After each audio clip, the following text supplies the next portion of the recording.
लाखों तक कैश। इस खेल में आदत अंदर आ जाएगी, आप खुद पता लगा लो। अब देखो सेकंड अवस्था किसके अंदर आ जाएगी, आपकी प्रारंभिक बाल्यावस्था के अंदर आ जाएगी। सेकंड ऑप्शन आपका यहाँ पर राइट हो जाएगा। ठीक है, चलिए आगे बढ़ते हैं। निम्न में से बच्चों के प्राथमिक सामाजिकरण की कौन सी संस्था कौन सी है? पहला ऑप्शन है किताबें और पत्रिकाएं, दूसरा है मीडिया, तीसरा है परिवार और चौथा ऑप्शन है धार्मिक संस्थाएं संस्थान। तो बताएंगे यहाँ पर कौन सा ऑप्शन आपका सही होगा। चलो लिखो अपना आंसर जल्दी।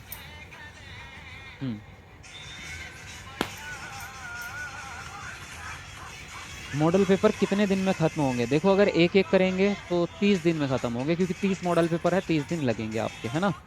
और अगर हम किसी किसी दिन दो करेंगे, अगर बीच बीच में टाइम मिलेगा तो किसी दिन 2 भी कर दिया करेंगे, तो फिर 20-25 दिन में ख़त्म कर देंगे, है ना। चलो 1500 लाइक होने में 4 लाइक बच रहे हैं भाई, 5 लाइक बच रहे हैं। तो ज़रा पूरे कर दो फटाफट से, कमेंट को नीचे करके लाइक कर दो एक बार सब लोग। इतनी ज़बरदस्त क्लासेस आपके लिए कराते हैं, बेहतरीन कंटेंट, तो लाइक तो कर दिया करो, है ना, थोड़ा मुझे भी मोटिवेशन मिल जाएगा। प्राथमिक सामाजिकरण की संस्था कौन सी होगी इनमें से? तो प्राथमिक तो आपका रटा रहता है, यानी कि परिवार। परिवार ही प्राथमिक में आता है, और परिवार से जुड़ी हुई जो चीज़ें हैं बस आपके भाई बहन माता पिता यही सब लोग। इसके अलावा जितनी चीज़ें हैं सब सेकेंडरी हैं, सब ही जो है बाहरी दुनिया की हैं, है ना। केवल जब बच्चा पैदा हुआ और अपने घर में रह रहा है वही प्राथमिक है, उसके बाहर जितनी चीज़ें आएंगी सब आपकी सेकेंडरी में आ जाएंगी, यानी द्वितीय में आ जाएंगे आपकी। नेक्स्ट है, एक 5 वर्ष की बच्ची यह तर्क करने में विफल रहती है कि जब पानी को एक लंबे और संकीर्ण गिलास से एक चौड़े बर्तन में स्थानांतरित किया जाता है तो पानी की मात्रा समान रहती है। प्याजे के अनुसार इसका क्या कारण है? पहला ऑप्शन है वह प्रतिवर्ती सोच नहीं रखती, दूसरा है वह लक्ष्य निर्देशित व्यवहार नहीं कर सकती, तीसरा है वह प्रतीकों का इस्तेमाल नहीं कर सकती, और फोर्थ है वह नकल नहीं कर सकती। तो बताएंगे आप कौन सा ऑप्शन यहाँ पर सही होगा। चलो जल्दी लिखेंगे आंसर।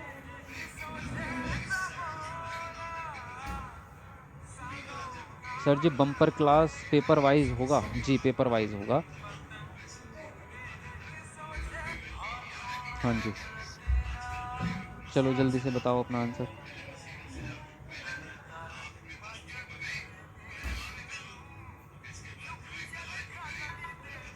सर मॉडल पेपर से क्वेश्चंस आते हैं आपके? अरे मॉडल पेपर से क्वेश्चन आते हैं? पूरा का पूरा पेपर वही छपा हुआ मिलेगा, एक एक प्रश्न वही छपा हुआ मिलेगा। ऐसा हो सकता है कि कुछ प्रश्न पहले मॉडल पेपर में से उठा लिए, कुछ सेकंड में से, कुछ 5वें मॉडल पेपर में से, कुछ प्रश्न 7वें मॉडल पेपर में से उठा, ऐसा हो सकता है। लेकिन अगर आपने पूरे के पूरे 30 मॉडल पेपर कर दिए ना, एक एक प्रश्न आपका छपा हुआ मिलेगा, एक एक प्रश्न आपका अलग नहीं आ सकता। लेकिन उसको समझना ज़रूरी है, अंडरस्टैंडिंग होना चाहिए। ऐसा नहीं कि आपको अगर सॉल्व करनी नहीं आ रहे तो आप फिर नहीं कर पाएंगे। देखो एक 5 वर्ष की बच्ची है, ये तर्क करने में विफल रहती है कि जब पानी को एक लंबे और संकीर्ण गिलास से एक चौड़े बर्तन में स्थानांतरित किया जाता है तो पानी की मात्रा समान रहती है। तो ये किस प्रकार की, इसका कारण क्या है? इसका कारण ये है कि बच्ची में प्रतिवर्ती सोच नहीं है। अब प्रतिवर्ती सोच क्या होती है? इसका दूसरा नाम है पलटावी गुण। क्या है? पलटावी गुण, है ना। इसको कहते हैं रिवर्सेबिलिटी, यानी कि रिवर्स करना, रिवर्सेबिलिटी यानी कि पलटावी गुण, उल्टा करना। जैसे कि फॉर एग्जांपल अगर इसको गणित की भाषा में देखेंगे तो जैसे मैंने 2 को अगर 4 से गुणा दिया तो 8 आ जाएगा आपका। लेकिन अगर 8 को फिर से मैं 4 से भाग दे दूं, यानी कि 8 को अगर 4 से भाग दे दिया तो फिर से क्या आ गया? 2। यानी कि कहानी कहाँ से शुरू की थी? 2 से। वापस कहाँ आ गए? 2 पे। तो जहाँ से शुरू किया लौट के वहीं आ जाना, इसको कहते हैं प्रतिवर्ती क्रिया। प्रतिवर्ती क्रिया नहीं, प्रतिवर्ती सोच या फिर पलटावी गुण कहते हैं। इसी प्रकार से मान लीजिए एक लंबा गिलास है आपके पास में और एक चौड़ा गिलास है। अब पानी यहाँ से इसमें डालोगे आप, ठीक है, और वापस से अगर इससे पानी इसमें डालोगे तो ये बराबर ही पानी रहेगा आपका, है ना, चेंज नहीं हो जाएगा। तो बच्चे के अंदर अभी प्रतिवर्ती सोच नहीं है, इसलिए वो समझ ही नहीं पा रहा इस चीज़ को। इन्होंने कहा कि ये तर्क करने में बच्चा विफल है। विफल मतलब फेल हो रहा है, बच्चे को अभी ये बात समझ नहीं आ रही है कि दोनों गिलास में पानी बराबर ही रहेगा, अगर उसको उल्टा करेंगे तब भी बराबर ही रहेगा। तो बच्चे के अंदर प्रतिवर्ती सोच अभी नहीं डेवलप हुई है, इसलिए बच्चा ऐसा कर रहा है। लक्ष्य निर्देशित व्यवहार की इसमें कोई लेना देना है ही नहीं। प्रतीकों का इस्तेमाल नहीं कर सकता बच्चा, प्रतीकों का इस्तेमाल कर सकता है क्योंकि पलटावी गुण तीसरी अवस्था में आता है जबकि बच्चा दूसरी अवस्था में। तो दूसरी अवस्था में प्रतीक कर सकता है, यस। नकल नहीं कर सकता, नकल तो बच्चा पहली अवस्था में ही कर लेता है, तो नकल से भी इसका कोई लेना देना नहीं है। पहला ऑप्शन यहाँ पर आपका करेक्ट हो जाता है। समझ गए बात? तो यस लिख दो एक बार कमेंट में। समझ आया ये प्रश्न या नहीं आया आपको? कमेंट में एक बार यस लिख दो। 30 मॉडल पेपर सेकंड पेपर क्या है? नहीं, 15 सेकंड पेपर के हैं, 15 फर्स्ट पेपर के हैं, दोनों के मिला के 13, दोनों के मिला के 30 है। लेकिन आपको करने दोनों ही हैं। कैसे करने हैं? जैसे मान लीजिए आपका केवल सेकंड पेपर करना है आपको, तो सेकंड पेपर तो आपको 150 क्वेश्चन करने हैं, और जो आप फर्स्ट पेपर करेंगे उसकी सीडीपी और हिंदी पेडागोजी यानी लैंग्वेज लैंग्वेज और सीडीपी ये आपको करनी है। केवल आपको छोड़ने हैं ईवीएस और मैथ, क्योंकि वो आपका सब्जेक्ट है भी नहीं। क्योंकि कई बार ऐसा हुआ है पहले भी कि सीडीपी जो है वो फर्स्ट और सेकंड में एक्सचेंज हो जाती है, क्योंकि उसमें ज़्यादा अंतर है भी नहीं, प्रश्न सेम टू सेम आते हैं। ऐसा कई बार हुआ है। ऐसा लगता है जब पेपर जैसे ये हुआ था आपका 2016 वाले पेपर में, और नहीं 2018 वाले में, जब 2018 का पेपर हुआ था तो ऐसा पेपर आया था कि फर्स्ट पेपर की सीडीपी सॉल्व करते हुए कठिन लग रहा था थोड़ा सा लेवल, और सेकंड पेपर की सीडीपी आसान थी। यानी उन्होंने एक्सचेंज किया था उसको, उन्होंने सेकंड की सीडीपी फर्स्ट पेपर वालों को दी थी और फर्स्ट वालों की सेकंड को दी थी। ऐसा किया था उन्होंने। तो जब हम सॉल्व कर रहे थे उसको तो हमने ये एनालाइज किया था कि फर्स्ट पेपर की सीडीपी हल्का सा लेवल ऊपर था फर्स्ट वाली से, ओ सॉरी सेकंड वाले से। तो ऐसा क्यों हुआ? क्योंकि वो एक्सचेंज कर देते हैं, सीडीपी सेम ही है, सीडीपी में फ़र्क पड़ता नहीं है, सब कुछ सिलेबस सेम ही रहता है। तो इसलिए अगर आप सेकंड पेपर वाले भी हैं तो भी आपको फर्स्ट पेपर में पेडागोजी वाला पोर्शन तो देखना ही देखना है। देखो, लेव वाइगोत्स्की के सिद्धांत के अनुसार हमारी संज्ञानात्मक संरचनाओं की बनावट व हमारी संज्ञानात्मक प्रक्रियाओं में बदलाव किसके द्वारा होता है? इनाम के द्वारा, सांस्कृतिक उपकरण के, या स्कीमा, या फिर संज्ञानात्मक द्वंद्व? तो बताएंगे आप कौन सा ऑप्शन यहाँ पर सही होगा। चलो जल्दी से लिखो आंसर अपना।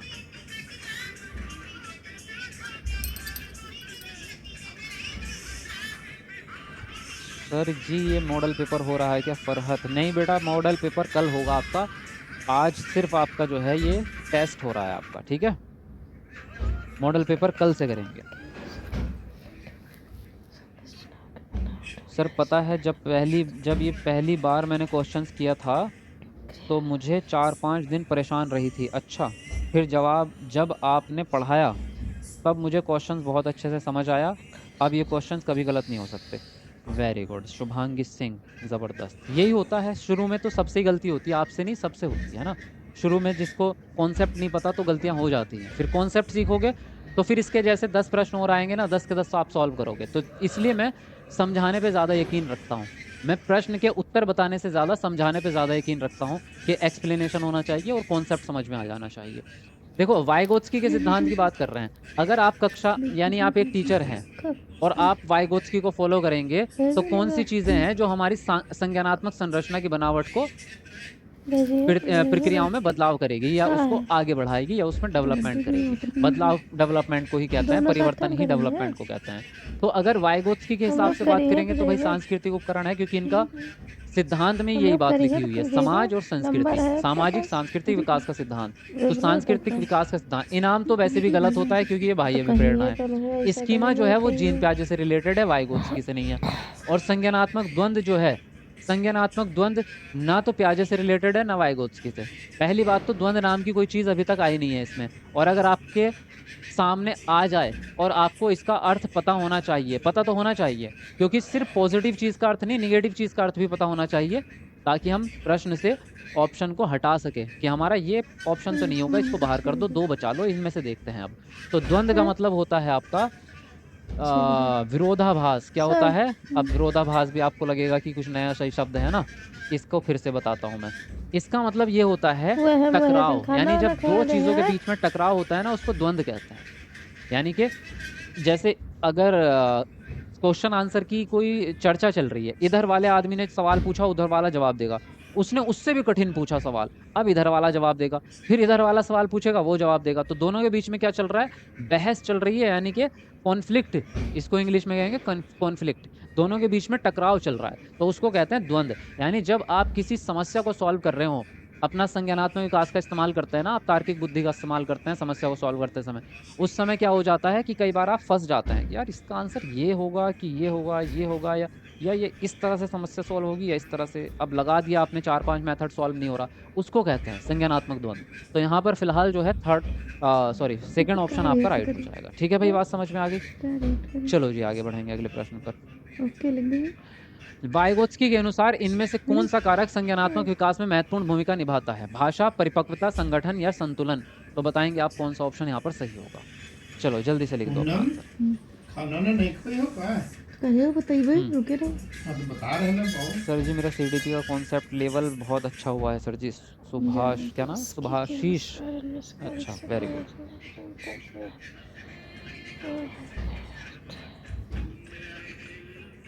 शब्दार्थ में परेशानी है, ये कैसे दूर करें? ये तो प्रैक्टिस करनी पड़ेगी, धीरे धीरे होगी, है ना। इसके लिए जैसे जैसे मैं क्लास कराता हूँ ना आपको, तो उसमें से छांट के ना अपने जो शब्द ऐसे होते हैं कठिन वाले, उसको अपना एक रजिस्टर बनाओ, उसमें कठिन शब्द कोई लिस्ट लिखो, और उन शब्दों को लिखने के बाद उसके अर्थ आगे लिखो। जो मैं यहाँ पे बोलता हूँ, मैं तो आपको सारे अर्थ बता के चलता हूँ, लेकिन आप ऐसे नौजवानी याद रख नहीं पाएंगे, उसको भूल जाएंगे आप। तो क्या करेंगे आप, उस शब्द का अर्थ जो है अपने कॉपी पे, रजिस्टर पे लिख लिया करो, है ना, ताकि आप उसको अगले समय पे रिवीजन कर सकें। अब वाइगोत्स्की के अनुसार इनमें से कौन सा कारक है जो संज्ञानात्मक विकास को आगे बढ़ाएगा? तो भाषा है, भाषा ही सबसे ज़्यादा महत्वपूर्ण भूमिका निभाती है। वाइगोत्स्की कहते हैं भाषा विकास पहले हो जाता है, बाद में संज्ञानात्मक विकास होता है। तो इसलिए पहला ही ऑप्शन आपका राइट हो जाएगा, ठीक है। बाकी देखो इसमें और भी ऑप्शन अगर आपको छांटने हो, कभी याद ना हो, अगर याद है तो भाषा लगा दोगे आप, और अगर याद ना हो तो कैसे अलग अलग छांटोगे? देखो परिपक्वता जो है, परिपक्वता का मतलब होता है जैसे जैसे आप बड़े होते जाते हैं आपके अंदर मैच्योरिटी आती है। तो जैसे जैसे आप बड़े होते हैं, उसकी बात वाइगोत्स्की ने नहीं की है, किसने की है? जीन प्याजे ने की है। जीन प्याजे ने उम्र के हिसाब से दिया है ना, कि 0 से 2 साल का बच्चा रहेगा तो क्या काम करेगा, 2 से 7 साल का बच्चा क्या काम करेगा, जीन प्याजे ने दिया है। संगठन यानी ऑर्गेनाइजेशन, यानी चीज़ों को इकट्ठा करना, ये कॉन्सेप्ट वाइगोत्स्की के सिद्धांत में कहीं भी नहीं आया, ऐसी चीज़ें कहीं नहीं है। संतुलन, संतुलन जो है अनुकूलन को कहते हैं। अनुकूलन किसने दिया है आपका? इन्होंने दिया है, जीन प्याजे ने। जिसको क्या कहते हैं आप, इसको कहते हैं एडजस्टमेंट कहते हैं, है ना। ये एक वर्ड और है इसका, अकमेंडेशन है शायद। तो इसको, संतुलन को ही अनुकूलन कहते हैं। तो ये भी किसके अंदर आता है? ये भी जीन प्याजे के अंदर आता है। भाषा की बात जीन प्याजे ने कहीं नहीं की है, भाषा की बात सिर्फ वाइगोत्स्की ने की है, ठीक है। तो पहला ऑप्शन यहाँ पर आपका राइट हो जाएगा। चलिए आगे बढ़ेंगे अगले प्रश्न पर। समूहों में चर्चा करना और सकारात्मक शिक्षक छात्र संबंध किस कक्षा कक्ष की विशेषता है? प्रगतिशील कक्षा कक्ष, पाठ्यपुस्तक केंद्रित कक्षा कक्ष, व्यवहारवादी कक्षा कक्ष, या शिक्षक केंद्रित कक्षा कक्ष? तो बताएंगे आप कौन सा ऑप्शन सही होगा, जल्दी से अपना आंसर लिखेंगे। जी बताओ। सर जी ऐप से पढ़ने के बाद मेरी, अच्छा आपसे पढ़ने के बाद मेरी सीडीपी और हिंदी अच्छी हो गई है। अच्छा ठीक है।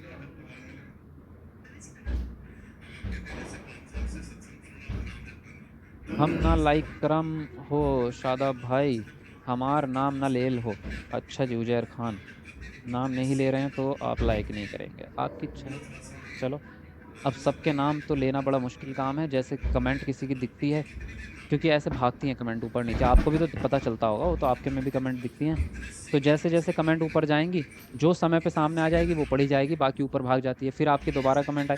तो ऐसा थोड़ी है कि सारे के सारे बच्चों के मैं बैठ के नाम पढ़ते रहूँगा। नाम पढ़ने बैठेंगे तो फिर तो 2 घंटे नाम पढ़ने में निकल जाएंगे। इसके लिए जैसे डाउट क्लास होती है या अलग से करो।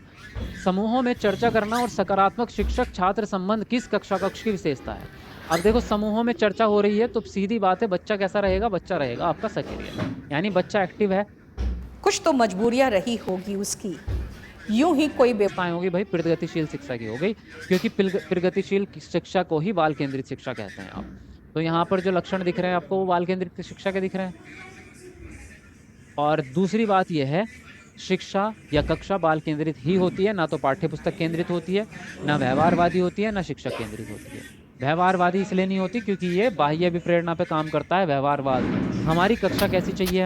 हमें चाहिए रचनावादी कक्षाएं, जिसमें लर्निंग बाय डूइंग चले। रचना मतलब ज्ञान की रचना, नया ज्ञान बच्चे द्वारा रचित होगा। चलिए अगले प्रश्न पे आते हैं।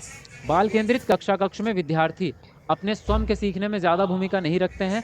दूसरा है ज्ञान के सक्रिय निर्माता हैं। तीसरा है कोरी पट्टी के रूप में देखे जाते हैं। और फोर्थ है निष्क्रिय रूप से शिक्षकों का अनुकरण और अनुसरण करते हैं। तो बताएंगे आप कौन सा ऑप्शन सही होगा यहाँ पर?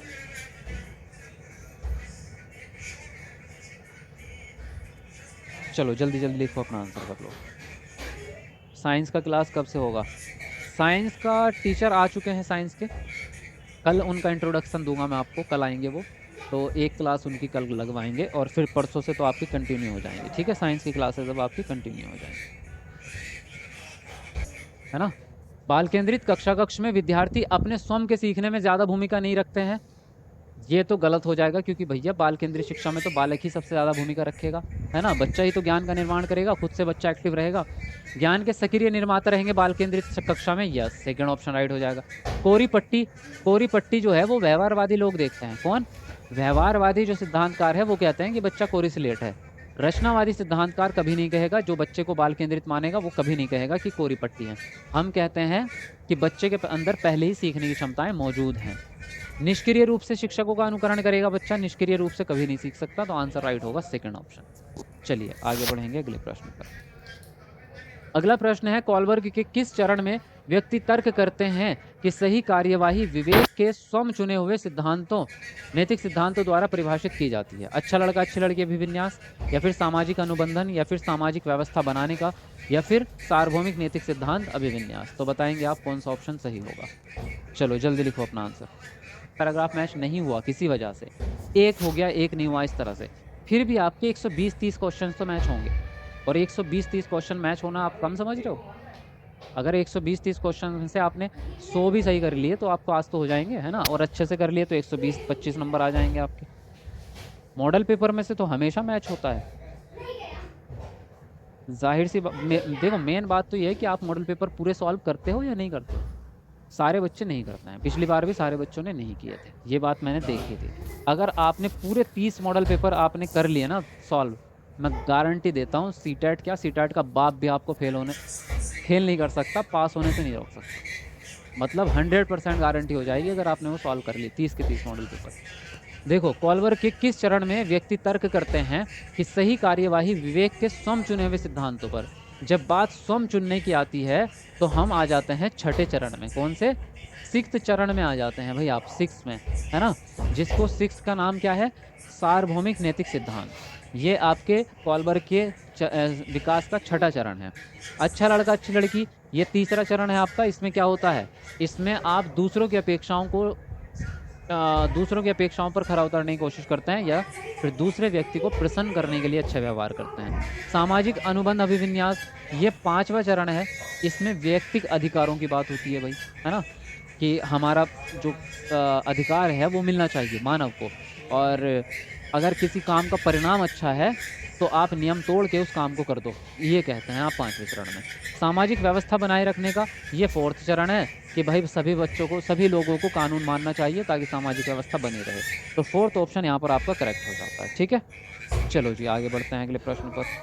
अगला प्रश्न है आपका, हार्वर्ड गार्डनर के अनुसार वह व्यक्ति जिनमें दूसरों की मंशाओं, भावनाओं और व्यवहारों को समझने व उनके साथ संबंध बनाने की क्षमता होती है, उनमें कौन सी बुद्धि होती है? पहला ऑप्शन है प्रकृतिवादी, दूसरा है अंतर्वैयक्तिक, तीसरा अंतरावैयक्तिक, और 4th है स्थानिक। तो बताएंगे आप कौन सा ऑप्शन यहाँ पर सही होगा। चलो जल्दी से लिखो अपना आंसर। सर जी मैं आपका नोट्स रफ पर लिख डाला है सर जी। बढ़िया है, लिखने से चीज़ें माइंड में जाती है। ऐप पर डालेंगे, मुझे लेना है। मैं देखो कल से ही डालना स्टार्ट कर दूंगा, जैसे जैसे आपके होते रहेंगे मॉडल पेपर। एक साथ 30 के 30 तो नहीं मिलेंगे आपको, लेकिन आप उसको परचेज कर लेना। आपके शुरू में 1, फिर 2, फिर 3, इस तरह करके मैं मॉडल पेपर डालते जाऊंगा। तो क्योंकि 30 के 30 तो आप एक दिन में सॉल्व करने से रहे नहीं। अब बताओ, खुद ही बताओ, आप एक दिन में एक ही मॉडल पेपर सॉल्व करोगे ना, तो मैं उसमें डालते जाऊंगा एक एक करके, क्योंकि जैसे जैसे मुझे मिलते जाएंगे मैं टाइप करा के उसको सेट करके अपना उसमें फॉर्मेट में मैं उस पर डाल दूंगा पूरे आंसर की वगैरह के साथ में। तो आप उसको कल ही परचेज कर लेना, है ना। कल आपका जो है शाम को डाल दूंगा मैं, मॉडल पेपर का स्टार्ट हो जाएगा आपका क्वेश्चन पेपर का, तो कल शाम को ही आप उसको ऐप पे जाके परचेज कर लेना। ऐप को जो है आप वो रखो, डाउनलोड करके रखो। और उसमें क्या एक और ऑफ़र रहेगा मैं आपको बता दूं, उसमें जो है शुरू के 500 लोग जो रहेंगे उसको थोड़ा डिस्काउंट मिलेगा। स्टार्टिंग में जो सबसे पहले जो उसको लेगा, स्टार्टिंग के 500 लोगों को थोड़ा डिस्काउंट भी मिलेगा उसमें। तो कल जो है उसको ले लेना आप, उसमें डालने स्टार्ट हो जाएंगे। ठीक है भाई, कोई दिक्कत तो नहीं है, परेशानी तो नहीं है? यूट्यूब पे नहीं करवाएंगे? नहीं, यूट्यूब पे भी कराएंगे, यूट्यूब पे सॉल्व कराएंगे, वहाँ पे आपको PDF फॉर्मेट में देंगे पूरा। हार्वर्ड गार्डनर के अनुसार वह व्यक्ति जिनमें दूसरों की मंशाओं और भावनाओं को पहचानने की क्षमता आ जाती है। जब बात दूसरों की हो जाए तो आप किस पे जाएंगे? अंतर्वैयक्तिक या अंतरावैयक्तिक? बताएंगे आप कौन सा ऑप्शन सही होगा, बताएंगे आप। तो आंसर राइट हो जाएगा आपका अंतर्वैयक्तिक, यानी कि इंटरपर्सनल। इंग्लिश में इसको कहते हैं इंटरपर्सनल। और जो आपका अंतरावैयक्तिक है ये केवल अपने लिए होता है, जब आप अपनी ही भावनाओं को समझें, इसको कहते हैं इंट्रापर्सनल। इसको कहते हैं इंट्रापर्सनल, इसको इंटर, इसको इंट्रा। तो यहाँ पर उसने दूसरों की बात की है, खुद की नहीं की है, तो इसलिए आंसर राइट हो जाएगा आपका सेकंड ऑप्शन। ठीक है, चलिए आगे बढ़ेंगे अगले प्रश्न पर। अगला प्रश्न है, जब बच्चे स्कूल में प्रवेश करते हैं तब क्या होता है भाई? पहला ऑप्शन है, उन्हें अपनी मातृभाषा में बोलने की अनुमति दी जानी चाहिए क्योंकि अभिव्यक्ति महत्वपूर्ण है। दूसरा है, स्कूल की भाषा में ना बोलने पर उन पर जुर्माना लगाना चाहिए। तीसरा है, उन्हें स्पष्ट रूप से बताया जाना चाहिए कि स्कूल की एक अलग भाषा है, स्कूल की एक अलग भाषा है और उन्हें अपनी मातृभाषा में बिल्कुल भी नहीं बोलना चाहिए। फोर्थ है आपका, उनके माता पिता को घर पर भी स्कूल की भाषा का प्रयोग करने के लिए कहा जाना चाहिए। तो बताएंगे आप कौन सा ऑप्शन सही होगा? चलो जल्दी से लिखो अपना आंसर। फरीदा बेगम जी, ऑल सब्जेक्ट रहेगा सबका। मुझे इंग्लिश और हिंदी मिक्स करके समझ में आता है। हाँ, तो वो दोनों में ही रहेगा आपका, हिंदी इंग्लिश दोनों मीडियम में रहेगा। हिंदी इंग्लिश देखो, जब बच्चे स्कूल में आएंगे, प्रवेश लेंगे, तो आप उनकी मातृभाषा के साथ में कैसा व्यवहार करेंगे? उन्हें अपनी मातृभाषा में बोलने की अनुमति दी जानी चाहिए क्योंकि अभिव्यक्ति महत्वपूर्ण है। पहला ही ऑप्शन आपका राइट है, क्योंकि अभिव्यक्ति महत्वपूर्ण इसलिए है क्योंकि जब तक बच्चा आपके सामने बोलेगा नहीं, आपको ये नहीं पता चलेगा कि बच्चे का लेवल क्या है, बच्चे का लर्निंग स्टाइल क्या है, बच्चा कैसे सीखता है, बच्चा क्या अनुभव करता है, बच्चे को कितना आता है, कितना सिखाना है। ये सारी चीज़ें कैसे पता चलेंगी? जब बच्चा आपसे बात करेगा। तो बात तभी करेगा जब आप उसकी मातृभाषा में बात करोगे। अगर उसकी मातृभाषा बंगाली है और आप अंग्रेजी में बात कर रहे हो, उससे बच्चा समझ ही नहीं पाएगा, बच्चा कुछ नहीं बोलेगा आपसे, है ना? तो आप उसके लिए लेसन प्लान भी नहीं बना पाएंगे। तो पहला ऑप्शन एकदम बढ़िया है। स्कूल की भाषा ना बोलने पर जुर्माना देंगे, गलत बात है। स्पष्ट रूप से बताएंगे कि स्कूल की अलग भाषा है, वही बोलनी है, ये भी गलत बात है। माता पिता को कहेंगे कि घर पर भी स्कूल की भाषा बोले, ये ज़बरदस्ती नहीं चलेगी। स्कूल में भी बच्चे की मातृभाषा को इस्तेमाल करेंगे आप, और शिक्षा का माध्यम भी मातृभाषा रहेगा। पहला ऑप्शन आपका राइट है यहाँ पर। ठीक है, चलिए आगे बढ़ेंगे अगले प्रश्न पर। लड़कों को उपहार में खेलने के लिए अक्सर कार और यांत्रिक ब्लॉक, लड़कियों को गुड़िया व चित्रकारी के संसाधन दिए जाते हैं। यह अनुपयुक्त प्रथा क्या दर्शाती है? जेंडर स्थिरता, जेंडर समता, जेंडर पक्षपात या फिर जेंडर सशक्तिकरण? तो बताएंगे आप कौन सा ऑप्शन यहाँ पर सही होगा आपका। चलो जल्दी से लिखो। और जो भी न्यू स्टूडेंट है भाई, वो चैनल को सब्सक्राइब भी कर लेना, है ना, ताकि आपको सारी क्लासेस मिल सके। बहुत ज़बरदस्त इंपॉर्टेंट वाली वीडियोज़ आने वाली हैं, तो आप चैनल को सब्सक्राइब करके रखें। ठीक है, अपनी तरफ से फास्ट की कोशिश कर रहा हूँ। एक्चुअली बात यह है कि मैं खुद थका हुआ हूँ आज, मैं ज़्यादा फास्ट में पढ़ा नहीं पाऊँगा आज के लिए एडजस्ट कर। अगर मैं ज़्यादा ही पूरी कोशिश कर दी तो मैं चक्कर खा के यहीं गिर जाऊँगा, फिर क्लास बंद करनी पड़ जाएगी। देखो, लड़कों को उपहार में खेलने के लिए अक्सर कार दी जाती है और लड़कियों को गुड़िया और चित्रकारी के संसाधन दिए जाते हैं। किसी भी खिलौने या किसी खेल की अगर आप किसी जेंडर के किसी लिंग के साथ में उसको जोड़ रहे हैं तो वो सीधा रूढ़िवाद है भाई। क्या है वो आपका पक्षपात है ना। ये आपने पक्षपात कर दिया, यानी कि बंटवारा कर दिया, भेदभाव है एक तरह का आपका। तो जहाँ पे भी इस तरह की चीज़ें दिखे आपको, स्थिरता, जेंडर स्थिरता, समता तो है नहीं। देखो, समता तो आपका समता जो होता है तो पॉजिटिव है, सशक्तिकरण भी पॉजिटिव है। जेंडर स्थिरता का मतलब होता है फिक्स कर देना, यानी कि जेंडर को स्थिर मान लेना कि ये काम जो है ये लड़कियों का ही है। जैसे खाना बनाने का काम जो है वो औरतों का ही है, उसको कहते हैं जेंडर स्थिरता। लेकिन यहाँ पर ऐसी स्थिरता वाली बात नहीं है। यहाँ दोनों पक्षों की बात कर रहे हैं कि लड़कों को ये चीज़ दे रहे हैं, लड़कियों को ये। जैसे सब्जेक्ट चुनते समय आप ये कहते हैं कि साइंस जो है वो लड़के लेंगे और आर्ट साइड वाली जो है वो लड़कियाँ लेंगी, तो वो भी पक्षपात है, भेदभाव है। तो तीसरा वाला ऑप्शन यहाँ पर आपका राइट हो जाता है। चलिए आगे बढ़ेंगे। एक शिक्षिका को बच्चों के अपने आप से बात करने को क्या प्रतिक्रिया देनी चाहिए? पहला है, उसे हतोत्साहित करना चाहिए क्योंकि वह आत्मकेंद्रियता को बढ़ावा देता है। दूसरा है, उसे हतोत्साहित करना चाहिए क्योंकि इसके द्वारा बच्चा अपना खुद का ध्यान भंग करता है।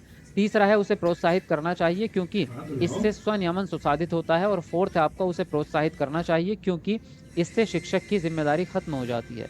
तो बताएंगे आप कौन सा ऑप्शन यहाँ पर सही होगा। चलो जल्दी से लिखेंगे अपना आंसर। संरक्षा की संरक्षण, पहले तो ये बताओ। एस्ट्रोटेक के एड्स बहुत आते हैं, तो वो तो मैं नहीं भेज रहा, वो तो आपके पास ऑटोमेटिक ही आ रहे होंगे, है ना।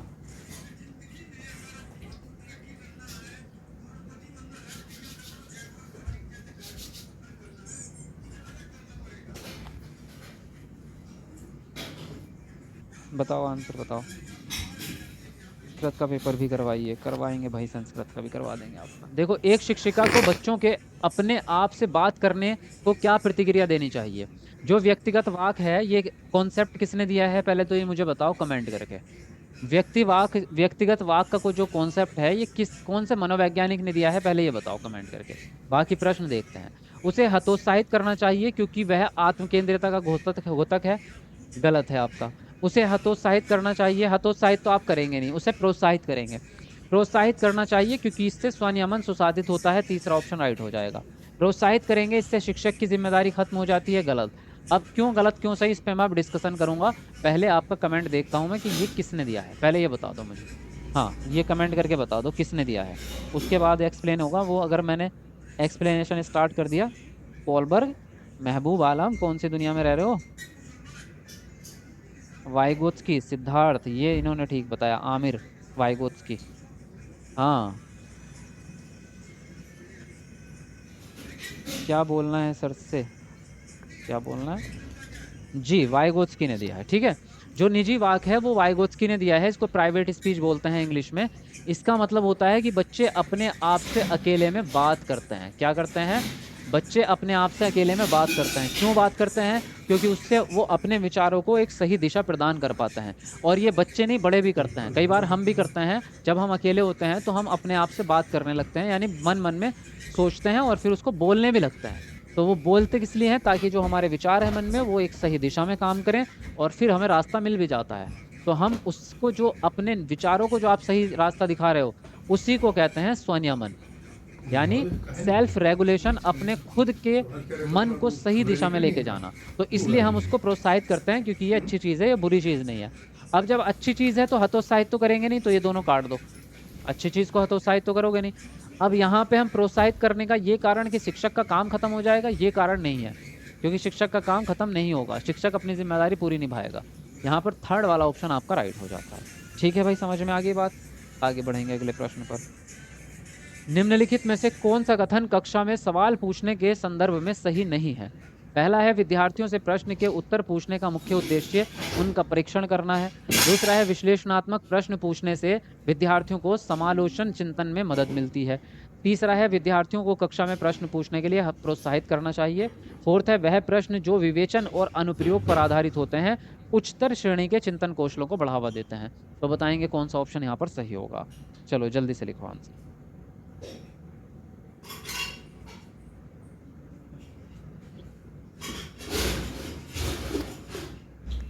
जी फटाफट लिखेंगे अपना आंसर आप।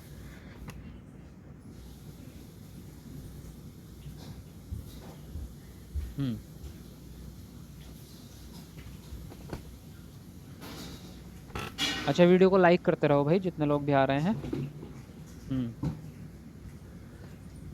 मॉडल पेपर का प्राइस कितना है गुरुजी।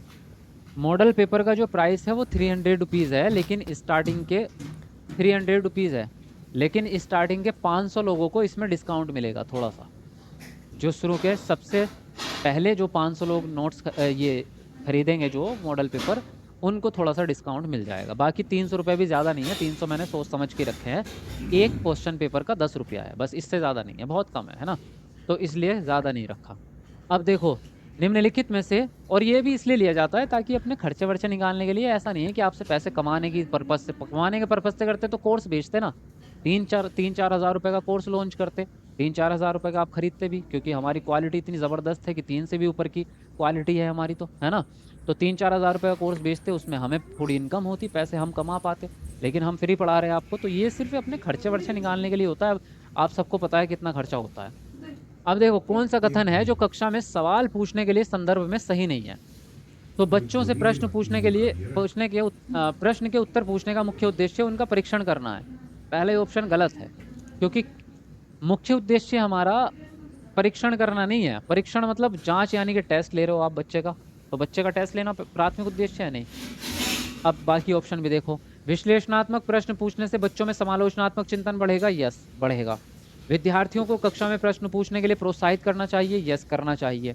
वह प्रश्न जो विवेचन और अनुप्रयोग पर आधारित होंगे उच्चतर श्रेणी के चिंतन कौशलों को बढ़ावा देंगे, यानी बच्चे का दिमाग तेज चलेगा, यस।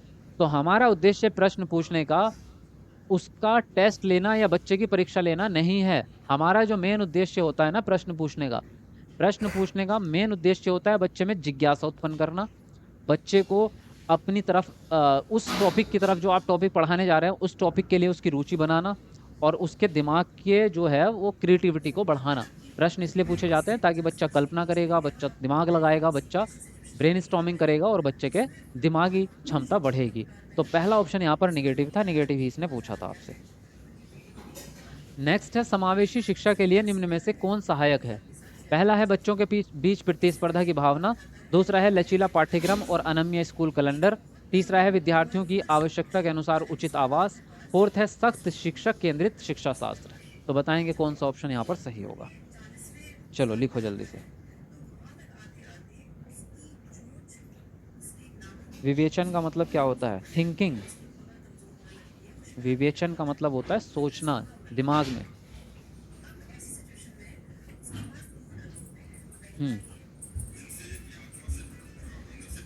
लिखो जल्दी जल्दी अपना आंसर लिखो। कब लेना है मॉडल पेपर? मॉडल पेपर ले लेना आप कल 4 बजे, शाम को 4 बजे लॉन्च कर देंगे, ठीक है? कल शाम को 4 बजे लॉन्च कर देंगे आपका मॉडल पेपर 4 PM। कल 6 नवंबर है तो तब ले लेना।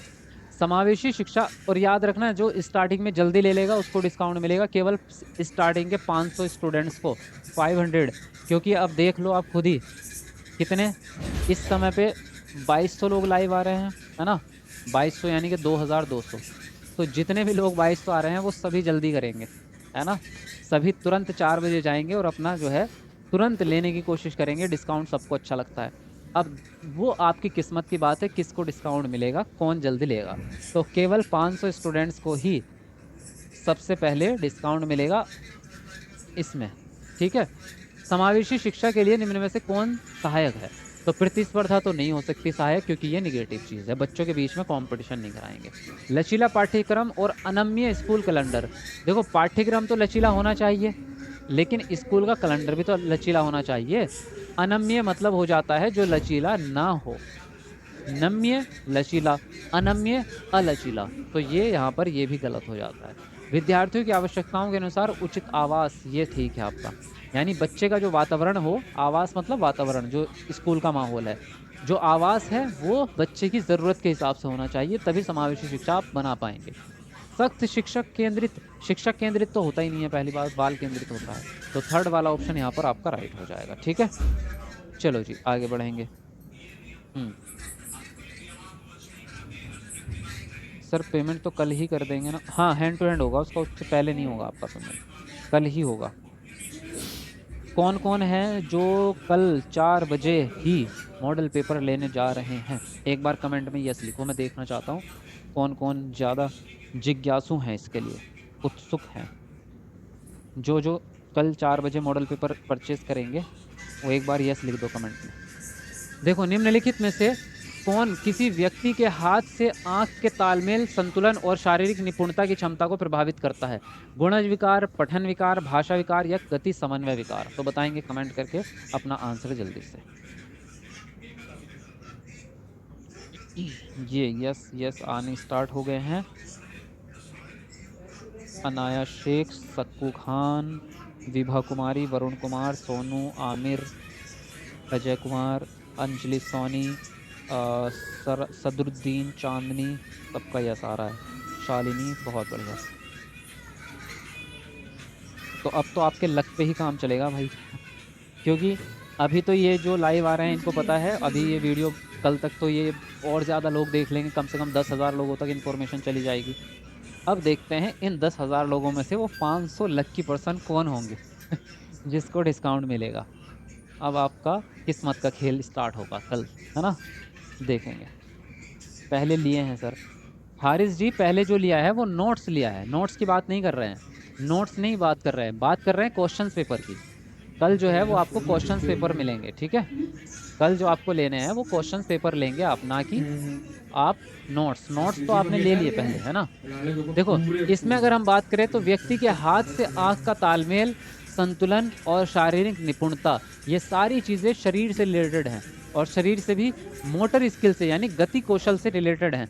जो संतुलन आप बनाते हैं, जैसे आप आंख बंद करके खाना खाओगे ना, तो जब हाथ से रोटी खाओगे तो मुंह में ही जाएगी। कभी ऐसा लगा कि यहाँ को चली गई रोटी या खाते हुए यहाँ को चली गई, ऐसा हुआ है? नहीं हो सकता, क्योंकि Decathlon, 60 plus sports, 6,000 plus products.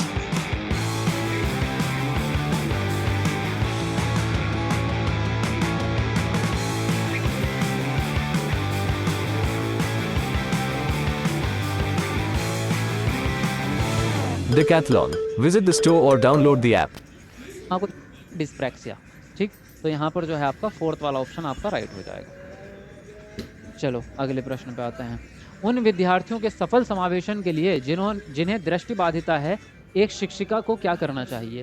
पहला ऑप्शन है आसपास की चित्र रूपी सामग्री में मौखिक स्पष्टीकरण जोड़ें। दूसरा है इन विद्यार्थियों को हस्तलिखित नोट्स दें। तीसरा है विषय वस्तु को पढ़ने के लिए केवल ब्लैक बोर्ड का प्रयोग करें। और फोर्थ है उन्हें स्कूल के एक अलग संकाय में दाखिला दिलाएं। तो बताएंगे कौन सा ऑप्शन यहाँ पर सही होगा। चलो लिखो जल्दी से अपना आंसर जी, फटाफट लिखो जल्दी जल्दी। सर बोलो ना, उसका ज़ेरॉक्स निकलेगा या नहीं? हाँ हाँ, ज़ेरॉक्स निकलेगा उसका, तभी तो आप सॉल्व कर पाओगे उसको। प्रैक्टिस बार बार करेंगे उसका। प्रैक्टिस के लिए तो दे रहा हूँ आपको, तो प्रैक्टिस के लिए तो फोटो स्टेट निकालना ज़रूरी है।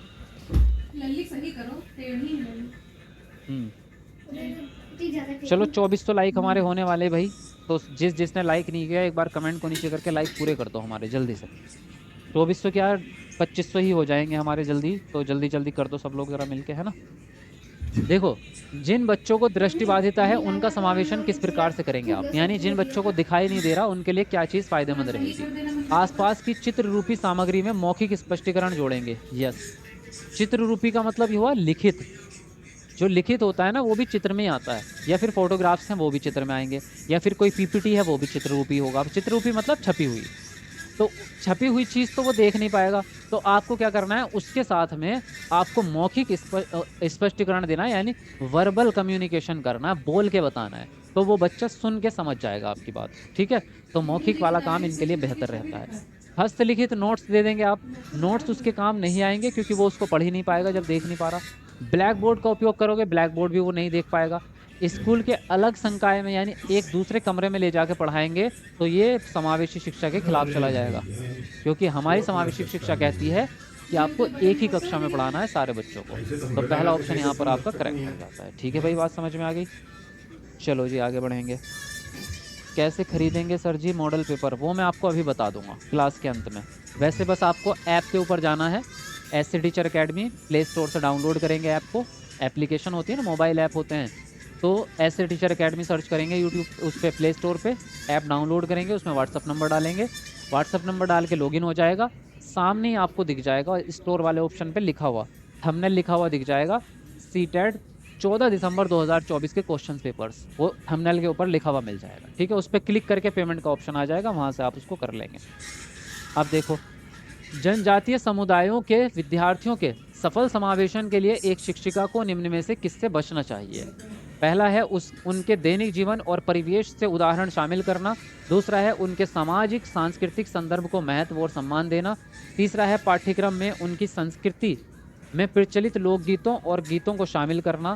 फोर्थ है उन संप्रतियों को पढ़ाना जो उनके जीवन के लिए पूरी तरह अप्रासंगिक हैं। तो बताएंगे आप कौन सा ऑप्शन सही होगा। चलो जल्दी लिखो अपना आंसर।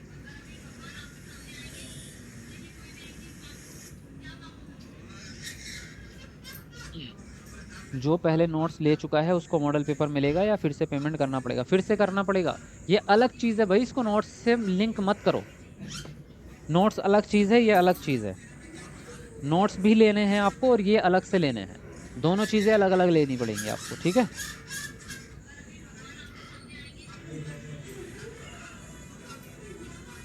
कौन से ईयर के होंगे क्वेश्चन पेपर ये बताइए सादिया जी। कौन से ईयर के नहीं होंगे, जो आने वाले पेपर हैं वो हैं, वो जो आपके 14 दिसंबर के पेपर हैं वो मिलेंगे आपको। अपकमिंग जो आएगा पेपर आपका। जनजातीय समुदायों के विद्यार्थियों के सफल समावेशन के लिए टीचर को किससे बचना चाहिए? बचेंगे आप निगेटिव चीज़ से। जब भी इस तरह का प्रश्न आए ना बचने वाला, तो समझ जाओ कि निगेटिव वाला ऑप्शन छांटना है।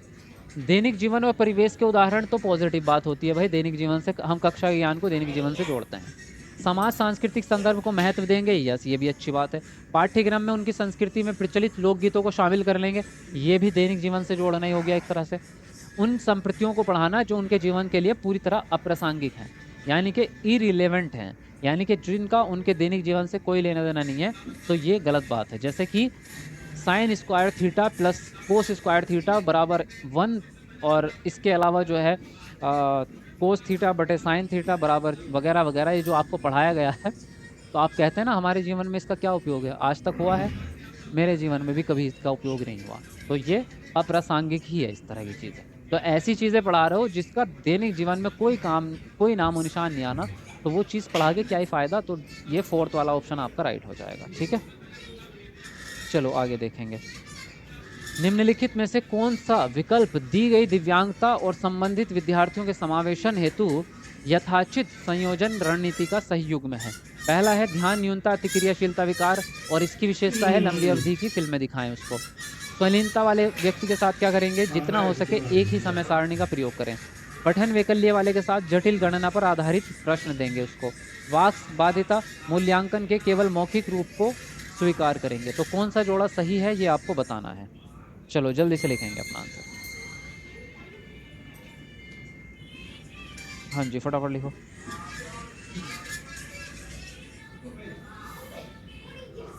सर जो क्वेश्चन पेपर आप ऐप में डालेंगे वो PYQs रहेगा? नहीं, PYQs अलग चीज़ है, PYQs मैं आपको बाद में दूंगा।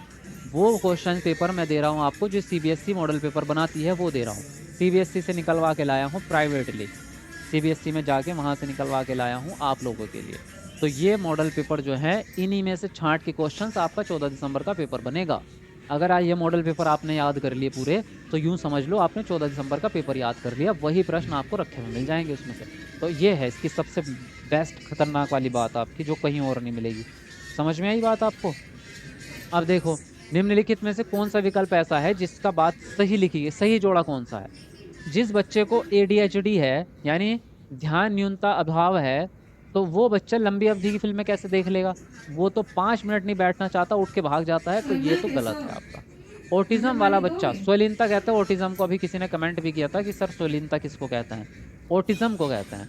ऑटिज्म वाला बच्चा जो है जितना हो सके एक ही समय सारणी का प्रयोग करें, क्योंकि उसको दिनचर्या में बदलाव करना पसंद नहीं होता। तो ये वाला सही लिखा है इसमें। ऑटिज्म वाले बच्चे के साथ कोशिश करो कि एक ही पैटर्न यूज़ किया जाए। पठन वैकल्य जटिल गणना पर आधारित प्रश्न देंगे उसको। अगर उसको पहले पढ़ा ही नहीं जा रहा, उसको क्वेश्चन पढ़ने में दिक्कत है, तो वो ज़्यादा जटिल गणना वाले प्रश्न कैसे सॉल्व करेगा? वाक बाधिता यानी जो बोल नहीं सकता, स्पीच डिसेबिलिटी है जिसको, उसको आप उसका मूल्यांकन मौखिक रूप से कर रहे हैं, है ना? यानी कि गूंगे से गाना गवा रहे हो, एक तरह से वही बात होती। तो मूल्यांकन के लिए मौखिक रूप का इस्तेमाल बच्चा नहीं कर पाएगा इसका, है ना? तो सेकंड ऑप्शन यहाँ पर आपका राइट हो जाता है। चलिए भाई, ये लास्ट करते हैं क्लास आज का यहीं। कल शाम को 8 बजे मॉडल क्वेश्चन पेपर सॉल्व करना स्टार्ट करेंगे। तो कल आपका पहला सेट होगा क्वेश्चन पेपर का, तो कल आना ना भूलें। लाइव का टाइम नोट करके रखो। बहुत सारे बच्चे आज भी ऐसे थे जो लेट आए हैं ना, 8:30 के आसपास लाइव क्लास में आए हैं। वो तो अच्छा है कि आज हुआ नहीं आपका मॉडल पेपर, वरना मिस हो जाता है आपका, क्योंकि लाइव के बाद वो आपको मिलेगा नहीं, वो आपका डिलीट हो जाएगा फिर वो आपका मॉडल पेपर। तो आपको जो है कल 8 बजे लाइव आ जाना है, बिल्कुल 8 PM शार्प आपको लाइव आके बैठ जाना है सबको। अब अपने आप से ये प्रॉमिस कर लो कि हमें जो है क्लासेस करनी है, बहुत मेहनत के साथ पढ़ाई करनी है। CTET इसी बार 101% निकालना ही निकालना है। एक बार कमेंट में हो जाए कौन कौन चाहता है कि इस बार 100% निकलना चाहिए, हर कीमत पे CTET निकलना चाहिए, एक बार कमेंट में लिख दो। हाँ जी, ऐप का मैं बता देता हूँ, ऐप के बारे में पूछ रहे कहाँ है। ये ऐप है आपका SC टीचर अकेडमी।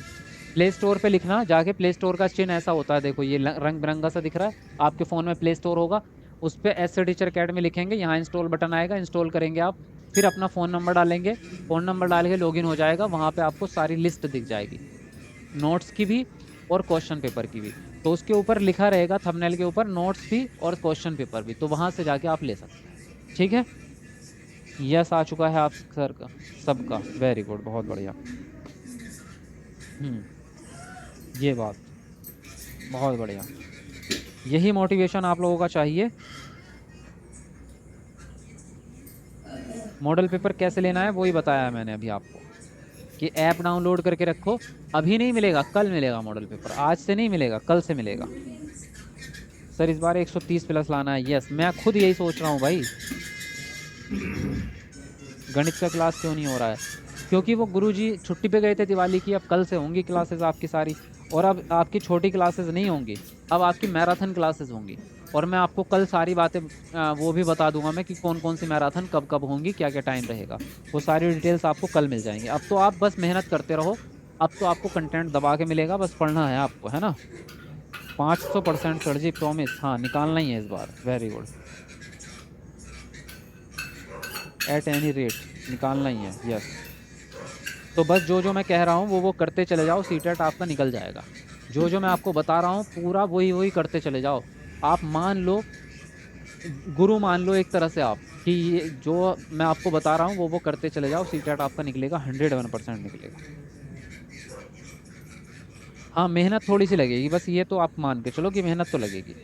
ऐसा नहीं कि आसानी से निकल जाएगा, मेहनत लगेगी। तो 1-1.5 महीने की तो बात है, 1.5 भी नहीं है अब तो 35-40 दिन का खेल बचा है।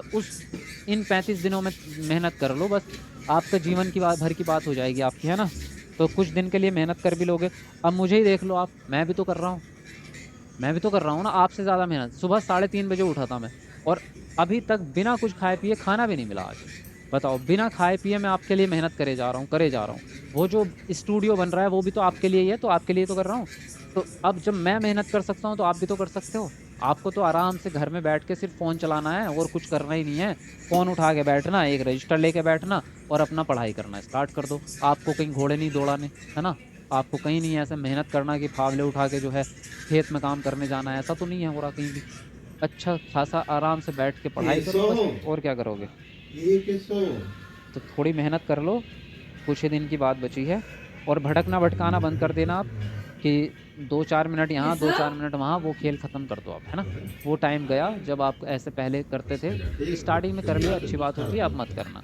अब भटकने भटकाने की ज़रूरत नहीं। अब किसी ने बता दी कि ये किताब बड़ी अच्छी है, वही ख़रीद के ले आए, मत लाना आप। अब कोई किताब खरीद के लाओगे, पढ़ नहीं पाओगे, सच बता रहा हूँ। अभी भी आपके घर में 10-20 किताबें तो रखी होंगी, मिनिमम से मिनिमम 2 किताबें तो रखी होंगी। ईमानदारी से बताओ, क्या वो 2 किताबें आपने पूरी पढ़ी हैं या नहीं पढ़ी हैं? खुद बताओ, क्या पूरी किताब पढ़ रखी है? जो भी आपके घर में 2 किताबें हैं, वो शुरू से एंड तक पूरी किताब पढ़ी है आपने? मैं लिख के दे सकता हूँ 10% भी नहीं पढ़ी। अगर उसके अंदर 100 पेज है ना, तो 100 में से 10 पेज भी आपने ईमानदारी से पढ़े नहीं होंगे। किताब ला के रख देने का कोई फ़ायदा नहीं होता, पैसे ख़राब करने की कोई ज़रूरत नहीं है। जो कंटेंट मैं दे रहा हूँ आपको, वो पढ़ लो। गुरु मानना नहीं है, आप तो गुरु हैं। मैं गुरु हूँ, लेकिन आपको अपने दिल से एक्सेप्ट करना पड़ेगा, तभी आपकी बात बनेगी, ठीक है। PYQs कब से एप्लीकेशन में डालेंगे? वो PYQs अभी कुछ दिन बाद मिलेंगे, पहले आप ये क्वेश्चन पेपर सॉल्व करो, ठीक है।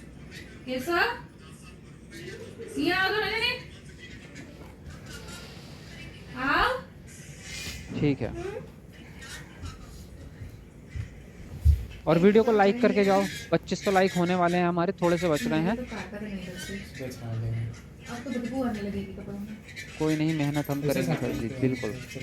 तो 25 तो लाइक पूरे कर दो सब लोग मिलके, है ना, जल्दी से। और कल मिलेंगे हम आपको, कल से मॉडल क्वेश्चन पेपर सॉल्व करेंगे यहीं पर 8 बजे से, है ना। तो अपना दोस्तों को भी बता देना। और वो तो लगी हुई है क्लास आपकी अपकमिंग में, है ना। यहाँ पे आप देखेंगे तो अपकमिंग में आपकी क्लास लगी हुई है। एसए टीचर अकेडमी पे जाएंगे ना आप एसए टीचर अकेडमी पे, तो अपकमिंग पे लगी हुई है कल की क्लास वो, ठीक है। ये अपलोड ना करें, ये लगी हुई है क्लास, तो इस पर क्लिक करो और इस पर ना नोटिफाई मी पे क्लिक कर लो। जैसे आप इस पर क्लिक करेंगे तो यहाँ लिखा हुआ आ रहा है नोटिफाई मी, जूम हो जाएगा, जूम नहीं हो रहा, यहाँ लिखा आ रहा है नोटिफाई मी, तो इस पर क्लिक कर लो। जैसे आप इस पर क्लिक करेंगे ना, देखो अब नोटिफिकेशन ऑन हो गया, देखो तो ये आपके पास में तुरंत नोटिफिकेशन भेज देगा। तो इसको क्लिक करके रख लो सब, ठीक है, ताकि आपको कल मिस ना हो आपकी क्लास। और इसको जो है शेयर करके, ये शेयर वाला बटन है, अपने व्हाट्सएप स्टेटस पे सब जगह इसको शेयर कर देना, है ना। अपने दोस्तों में सब ग्रुप्स जो बना रखे होंगे ना, अपने लोकल ग्रुप्स होंगे आपके सबके, उन ग्रुप्स में शेयर कर देना। ये क्लास आपकी फेमस होनी चाहिए, है ना, वायरल होनी चाहिए। तो आप लोग इसको सपोर्ट करेंगे, सब लोग मिलेंगे, ठीक। चलो, बहुत बातें हो गई आई थिंक। और कुछ पूछना है किसी को? 100 ट्रिक्स वाला वो भी मिलेगा आपको, 100 ट्रिक्स तो नोट्स में मिलेंगे आपको। ओके सर जी, बट ये बताइए ना कि कैसे पे करेंगे? जैसे नोट्स का किया था, हाँ जैसे नोट्स का पे किया था सेम वही सिस्टम रहेगा आपका। फ़ोन पे, गूगल पे का सारा ऑप्शन रहेगा उसमें। ऐप का नाम बता दो सर जी। ऐप का नाम यही है जो चैनल का नाम है, ऐसे टीचर अकेडमी। नहीं सर जी, बुक नहीं पढ़ पाती हूँ पूरा। वही मुझे पता है ना, मैं आपके दौर से गुजर के आया हूँ, मुझे सब पता है कौन स्टूडेंट क्या करता है। मुझे तो ये भी पता है कि जिस दिन मैं क्लास नहीं लूँगा आप खुद भी नहीं पढ़ाई करोगे। बताओ ईमानदारी से, ये सच है या नहीं है? यस और नो? जिस दिन मैं यहाँ क्लास अगर मैं छुट्टी कर दूँ ना, आप अपनी सेल्फ स्टडी भी नहीं करते।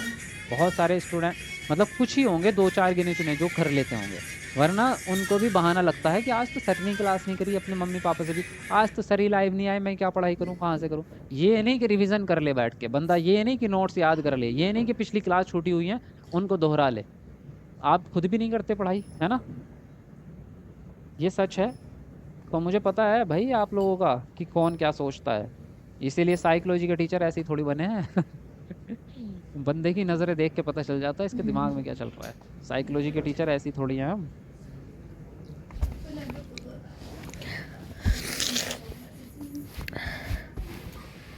चलो ठीक है, बहुत बातें हो गई हैं, आई थिंक फिर वीडियो बहुत लंबी हो जाएगी फालतू की, है ना? तो कल मिलते हैं आपसे, तब तक के लिए bye bye, take care, good night, सभी को बेस्ट ऑफ लक।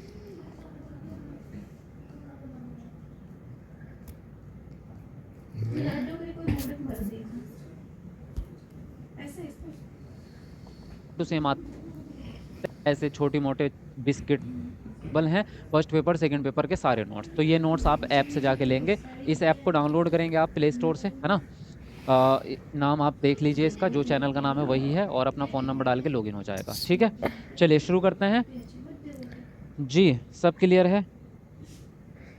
अब मैं आपको बता देता हूँ जो मैं आपको बताने वाला था वो क्या है। वो बात ये है कि आज जो हम करने वाले थे वो क्या करने वाले थे? मॉडल पेपर सॉल्व करने वाले थे, है ना? क्वेश्चन पेपर सॉल्व करने वाले थे 14 दिसंबर का, जो मैंने आपसे बताया हुआ था कि हम जो है 5 तारीख से 14 दिसंबर 2024 के क्वेश्चन पेपर सॉल्व करेंगे। तो वो आज नहीं हो रहा है, तो ज़्यादा टेंशन लेने की ज़रूरत नहीं है, कोई बड़ा पंगा नहीं हुआ है। कल होगा आपका 6 तारीख में। क्यों होगा ऐसा वो मैं आपको बता देता हूँ। आप लोगों के लिए हम जो है न्यू स्टूडियो बनवा रहे हैं, यानी कि इसी तरह के डिजिटल बोर्ड और भी कई सारे बोर्ड लग रहे हैं, क्योंकि अब आपकी टीम बड़ी हो गई है, टीचर्स भी ज़्यादा हो गए हैं, और अब आपकी क्लासेस भी ज़्यादा चलने वाली हैं, क्योंकि अब आपका जो है समय कम बचा है एग्ज़ाम को लेके, है ना? उसके बाद जो है सीटेट के बाद और भी क्लासेस के एग्ज़ाम्स के, जैसे DSSB KVS हो गया, और भी एग्ज़ाम्स हैं, तो सभी की क्लासेस चलनी है। तो इसलिए जो है अब मैराथन क्लासेस चलेंगी आपकी, तो सारे टीचर्स अलग अलग मैराथन करेंगे, तो अब एक ही बोर्ड पे 24 घंटे तो लाइव नहीं आ सकते, इसलिए हमने स्टूडियो बनवाए हैं ऊपर अलग। इसके अलावा सुबह 3:30 बजे से उठा हुआ हूँ, तब से काम चल रहा है, कल भी पूरा दिन चला है, आज भी सुबह 3:30 बजे से अभी तक बैठा नहीं हूँ। खाना